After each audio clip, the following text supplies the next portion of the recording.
இந்த குழம்ப கொஞ்சம் பழசாக்கி சாப்பிட்டிங்கன்னா, டேஸ்ட்டே வேற லெவல்ல இருக்கும். கண்டிப்பா கெஸ் பண்ணியிருப்பீங்க. பச்சை சுண்டக்காய் குழம்பு எப்படி செய்றதுன்னு பார்த்துடலாமா? சுண்டக்காவ எடுத்து நல்லா கழுவிட்டு, மத்தால எல்லாத்தையும் இடிச்சிடுங்க. 2 டேபிள் ஸ்பூன் அளவு எண்ணெயில நல்லா வதக்கி எடுத்து தனியா வச்சுடுங்க. பாத்திரத்தில தாராளமா நல்லெண்ணெய், கடுகு, வெந்தயம், கருவேப்பிலை, பூண்டு, சின்ன வெங்காயம் 1 கப் அளவு சேர்த்துட்டு, பொன்னிறமா வதக்கி எடுத்துக்கலாம். கூடவே 2 தக்காளி சேர்த்து ஸ்மாஷ் ஆகுற வரைக்கும் மிக்ஸ் பண்ணி விட்டுடுங்க.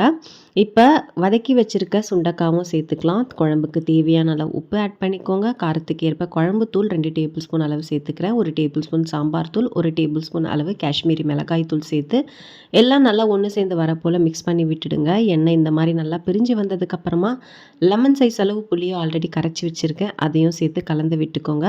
குழம்பு நல்லா கொதிக்க விட்டுடுங்க. குழம்பு நல்லா இந்த மாதிரி திக்கானதுக்கப்புறமா கேஸ் ஆஃப் பண்ணிவிட்டு ஏர்டைட் கண்டெய்னரில் போட்டு வச்சுருங்க. பழசாக பழசாக டேஸ்ட்டு வேறு லெவலில் இருக்கும்.